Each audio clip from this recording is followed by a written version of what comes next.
sommes 3 entrepreneurs, Magali, Christian et Étienne, qui après de multiples expériences, avons choisi de vivre de nouvelles formes de travail au sein d'une coopérative. La coopérative d'activité et d'emploi Optéos à Lille. Avec Bosser Nouveau, notre podcast, nous souhaitons aller à la rencontre de celles et ceux qui, comme nous, expérimentent ces nouvelles formes de travail sur le terrain des nombreuses initiatives qui naissent autour des communs, de l'économie solidaire, des coopératives ou de la gouvernance partagée. Bosser Nouveau, c'est questionner la dimension politique de ces alternatives qui se développent à vitesse grand V aujourd'hui. C'est aussi raconter comment ces pratiques émergentes peuvent être cohérentes, innovantes, viables et joyeuses, comment passer du travail souffrance au travail émancipateur, danser sur la complexité du bosser nouveau. Travailleuse, travailleur. Priorité absolue au travail. C'est comment travailler. On doit travailler davantage. Oh, mais tu travailles trop. Allez les mecs, au boulot!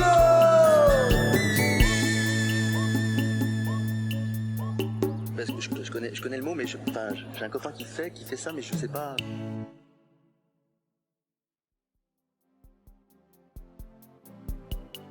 Dans l'épisode précédent, nous avons rencontré 3 entrepreneurs à vélo, Gypsy, Foulk et Pablo.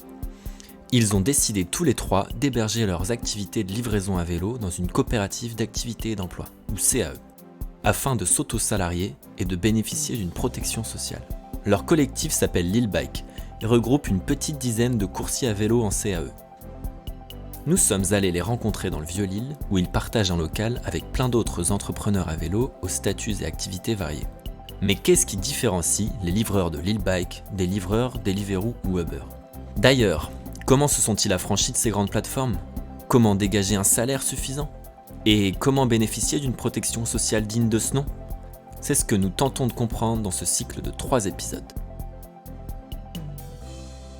Bosser Nouveau, cycle 1, Uber toi-même, épisode 2. David contre Goliath. Je suis Christian, 3e larron de Bosser Nouveau. Pour prendre de la hauteur sur les sujets, j'aime bien m'intéresser à leur volet économique et légal. Dans l'épisode précédent, nous avions découvert avec Magali et Étienne que les coopératives d'activité et d'emploi sont une alternative à la micro-entreprise pour les coursiers à vélo et que leur permettent d'entreprendre collectivement tout en investissant dans leur protection sociale. Mieux encore, nous avons appris que les coursiers en coopérative se sont débarrassés une bonne fois pour toutes de la dépendance aux grandes plateformes comme Uber, Deliveroo ou Getir, qui servent à mettre en relation fournisseurs, coursiers et clients. L'outil qui participe à leur émancipation est ce qu'on appelle une plateforme coopérative. Pour en savoir plus sur le sujet, j'ai rencontré Alexandre Bigot-Verdier, contributeur investi dans la Coop des communs sur le sujet des plateformes coopératives. Aujourd'hui, on a une façon de voir le numérique qui est assez, qui est unique et qui est influencée par les mythes de la Silicon Valley, des startups, des licornes, etc. Les plateformes coopératives, c'est une façon différente de voir l'entrepreneuriat dans le numérique qui est assise sur l'économie sociale.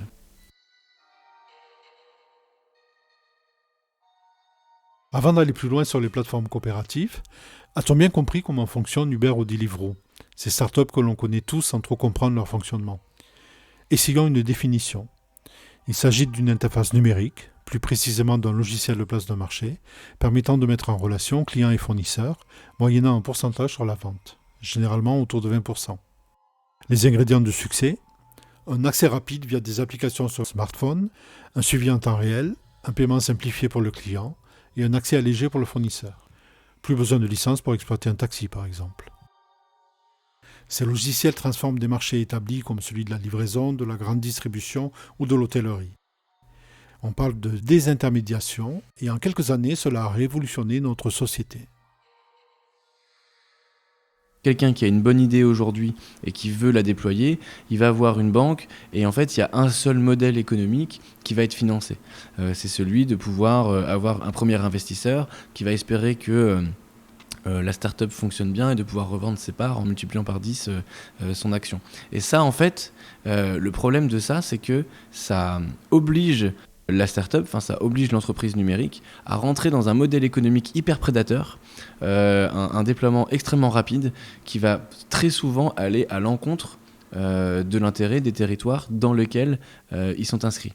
L'économie sociale, qui est une économie qui est beaucoup plus basée sur les intérêts des hommes qui participent, des territoires qui sont impactés, eh ben c'est un modèle qui peut permettre de voir le numérique un petit peu différemment et de plutôt remettre le numérique à sa place d'outil au service des collaborations, très souvent des acteurs de la transition écologique et solidaire, et non de mettre les collaborations au service du modèle économique, des bonnes idées, des startups.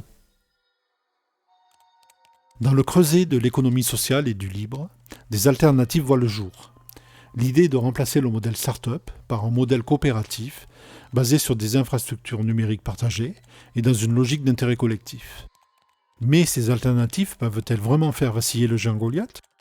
Ce serait une erreur de penser qu'on peut faire des plateformes coopératives individuellement, des grands champions capables de concurrencer leurs concurrents capitalistiques. Pourquoi ? Parce que justement, on n'a pas accès aux mêmes sources de financement et qu'il est impossible de concurrencer la puissance marketing et la puissance d'investissement logiciel des grandes plateformes capitalistiques.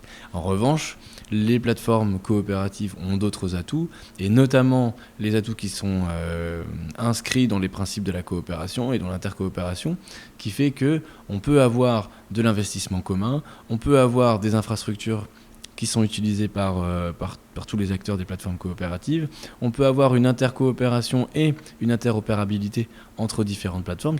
L'idée serait plutôt de fonctionner comme un archipel d'acteurs numériques territoriaux qui permettent en fait à un utilisateur, une fois qu'il est sur une plateforme coopérative, d'utiliser l'ensemble des autres plateformes coopératives. Bon Magali, là t'es enceinte, tu rentres comment Je sais pas, tout le monde est à vélo, moi je suis à pied, il y a 15 minutes de marche à la gare là, j'en peux plus. Il y a personne qui peut te ramener. Non, tout le monde est venu en vélo, ces écolos là. On peut prendre un Uber. Mais je sais même pas comment on fait. Un taxi ? Non, un Uber c'est moins cher. Ah ouais, un Uber... Merde, il faut installer une appli, c'est ça ? Ouais, vas-y, je te montre. Oh putain. Allez. On me disait. Ah ça c'est pas une lettre, c'est vrai. Ouais. Ah, j'ai un message. Non. Ah, Uber.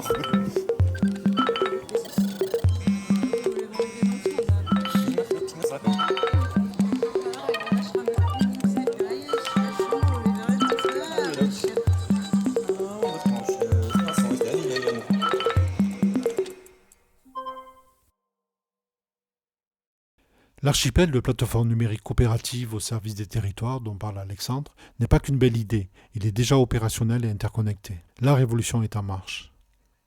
On peut par exemple citer CoopCircuit dans le domaine des circuits courts alimentaires ou CoopCycle pour la livraison à vélo. Mais concrètement, comment marche une plateforme coopérative ? Est-ce si facile à utiliser ? Est-ce que ça peut vraiment mettre au pas le grand capital ? Pour répondre à ces questions, Étienne est retourné interviewer Foulk du collectif Lil Bike, livreur en coopérative d'activité et d'emploi. En effet, à Lil Bike, c'est le logiciel CoopCycle qui est utilisé. Foulk, est-ce que tu pourrais nous expliquer à quoi ça sert le logiciel CoopCycle et pourquoi vous avez décidé de l'utiliser à Lil Bike ?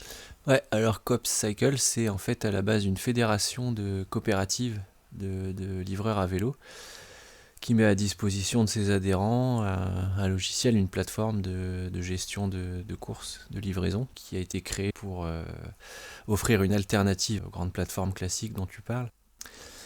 Donc ça va de la prise de commande par le client jusqu'à la répartition, donc le dispatch des courses en question qu'on attribue aux différents coursiers.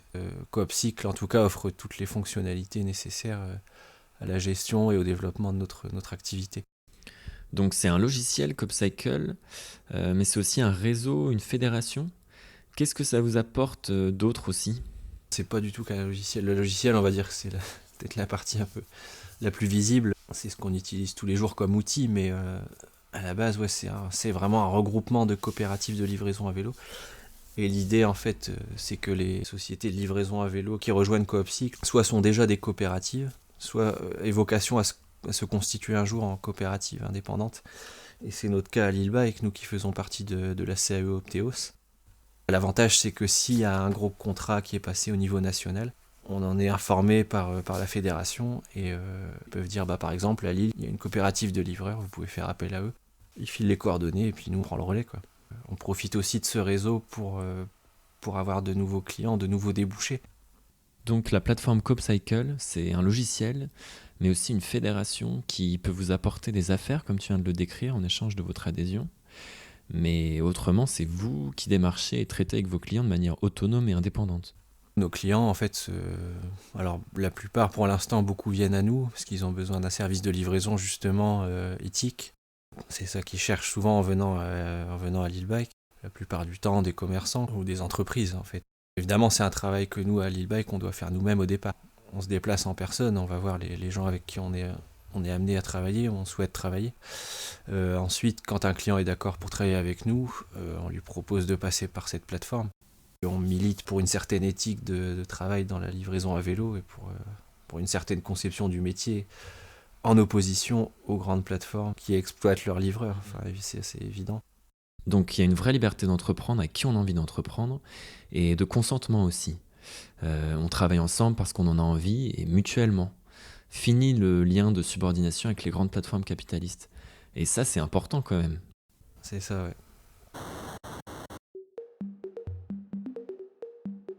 Madame la ministre du Travail, vous avez indiqué récemment être une femme de gauche avec la justice sociale. Début 2020, le magistrat Jean-Yves Frouin a remis un rapport au Premier ministre sur le statut des travailleurs des plateformes numériques. La question qui lui était posée, à lui et à une équipe d'experts, était la suivante. Comment réguler et sécuriser les travailleurs de ces plateformes, livreurs à vélo, chauffeurs VTC et autres, tout en conservant la flexibilité de l'indépendant? Avec une explosion des pratiques illégales de certaines plateformes. Je demande à Alexandre ce qu'il en pense. Le rapport Frouin, déjà, il a amené quelque chose d'intéressant qui est de mettre des mots officiels sur le fait que le travail de plateforme, ça ne peut pas continuer de la même façon. Qu'aujourd'hui, les personnes qui pensent être des entrepreneurs et qui pensent prendre leur vie en main en se mettant sur une plateforme, en fait, il y a un problème de lien de subordination avec la plateforme, il y a un problème de pouvoir de l'algorithme qui décide de combien ils vont gagner chaque jour. Il y a un problème de la propriété des données qui finalement, c'est ça leur outil de production, parce qu'un livreur à vélo qui n'est pas propriétaire de son nombre d'étoiles sur une application, il ne peut pas partir de la plateforme pour aller sur une autre. Donc s'il n'est pas propriétaire de ces données, il y a un problème de propriété de l'outil de production, alors même qu'on lui dit que c'est un nouveau grand capitaliste. Donc il identifie en effet 2 pistes pour salarier effectivement les livreurs, soit le portage salarial, soit la CAE. Ce qu'on peut regretter, c'est que ça fait plus d'1 an que ça a été publié. J'ai pas beaucoup entendu parler de solutions mises en place, quoi. Donc le rapport Frouin pose le problème de la désintermédiation et propose 2 pistes pour les livreurs des plateformes massivement auto-entrepreneurs. Mais le grand absent du rapport Frouin, ce sont les plateformes coopératives. En effet, le rapport recommande aux travailleurs d'investir dans leur protection sociale en rejoignant des CAE, comme l'explique Alexandre, mais tout en continuant à travailler pour les grandes plateformes capitalistes. Un mélange des genres qui en dit long sur la méconnaissance du modèle économique de la livraison à vélo et des pressions économiques exercées par les plateformes capitalistes sur leurs travailleurs. Si on lit le rapport Frouin, ce qui est dit, c'est qu'en fait, tu pourrais très bien bosser pour Deliveroo et en CAE chez Opteos. Ouais, je ne sais pas si on peut, s'ils le disent, je pense que... Pablo, du collectif Lille Bike. C'est conseillé par l'État, aujourd'hui. C'est conseillé par le rapport Frouin. Ah oui, donc ils conseillent plus d'être entrepreneurs passer en CE, mais bosser pour les plateformes. Donc ils ne mettent pas en question la plateforme, mais ils disent on peut coopératiser les plateformes. Ouais. Je pense que le capitalisme est toujours très très fort pour s'adapter et pour tirer les cordes de leur côté. C'est la même chose que par rapport au travail, par rapport à la valeur du travail. C'est une lutte à jamais finir, quoi. Ils vont pas lâcher l'affaire. Héberger son activité en CAE passe par le paiement des cotisations salariales et patronales afin de s'auto-salarier et plus tard d'émarger au chômage. Les CAE prennent en plus un pourcentage sur le chiffre d'affaires d'environ 10% pour leurs frais de fonctionnement. Que reste-t-il au final aux livreurs à vélo sur une course autour de 10 €? Probablement moins de la moitié. Comment, dans ce cas, imaginer un livreur Uber, ne maîtrisant pas le coût auquel sa course est rétribuée, passer par une solution induisant de telles charges? Avec Alexandre, on a peut-être une piste. Il s'agit d'Olvo à Paris. Ce n'est pas une CAE, mais une SCOP, Société coopérative et participative, qui salarie ses livreurs et qui fait donc face aux mêmes charges qu'un travailleur en CAE. Mais alors, comment fait Olvo pour tirer son épingle du jeu? Olvo à Paris, pour moi, c'est le principal exemple de livreurs à vélo qui ont pris un petit peu leur destin en main et qui se sont emparés des statuts de l'économie sociale et solidaire pour écrire un petit peu leur histoire. Donc Olvo, c'est une coopérative de livreurs à vélo. Ce qui est intéressant quand on regarde leur modèle économique, c'est que très vite, ils ont compris qu'il n'y avait pas de modèle économique pour livrer des burgers tièdes à 10 € sur un vélo, qu'on ne paye pas correctement des gens avec 10 € dans le sac à dos. Et donc le premier enseignement qu'on peut avoir de ça, c'est la diversification du modèle, puisque Olvo assez vite s'est positionné comme un opérateur de logistique. Et donc quand on va chez eux, c'est génial. Enfin, faut aller regarder un petit peu leur local. Il y a des matelas à 800 € qui sont transportés. Il y a des frigos parce qu'ils reçoivent pour faire monter le prix de la course le plus possible pour être capable de salarier au SMIC les livreurs. Puisque Olvo, c'est quand même ça la différence, c'est qu'on n'est même pas sur un modèle CAE, on est sur un modèle de salariat dans une coopérative avec des livreurs qui sont payés au SMIC, quoi. Donc c'est quand même beaucoup plus sécuritaire pour eux d'un point de vue financier. Donc, il est possible de se salarier tout en étant maître du développement de son activité, de ses choix stratégiques avec les statuts de l'économie solidaire et des outils libres comme Copsical. Mais dans les faits, ces solutions sont méconnues des institutions et des livreurs eux-mêmes. Je n'ai pas cherché à bosser dans une coopérative au départ, je cherchais à faire de la livraison en vélo. Il se trouve qu'à Lille, il y avait Lille Bike et que ça me permettait d'évoluer dans ce cadre. Clairement, la coopérative d'emploi, pour moi, c'est une sécurité.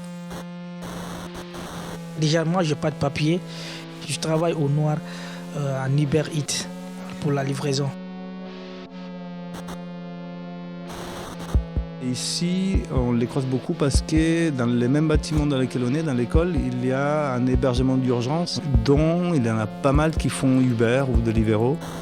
Nous, on dit que c'est dommage que la seule manière qu'ils puissent gagner un peu d'argent, c'est celle-là, parce que les jours où il y a un truc qui ne va pas, ils vont se trouver plus dans la merde qu'avant. Parce que c'est ça aussi, c'est que moins les courses sont payées, au plus ça pousse à rouler vite, potentiellement à prendre des risques. On est quand même hyper fragile sur nos petits vélos.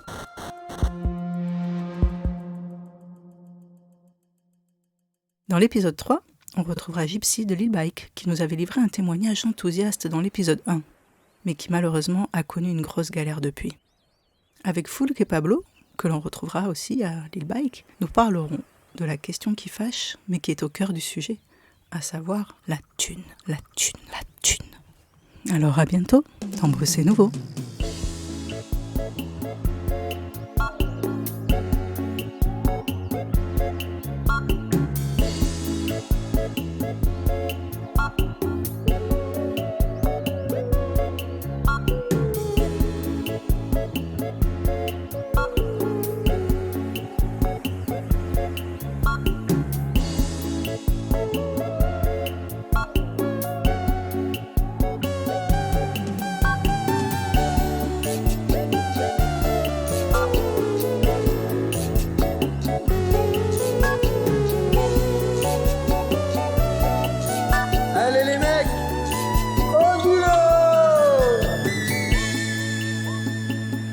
Excess.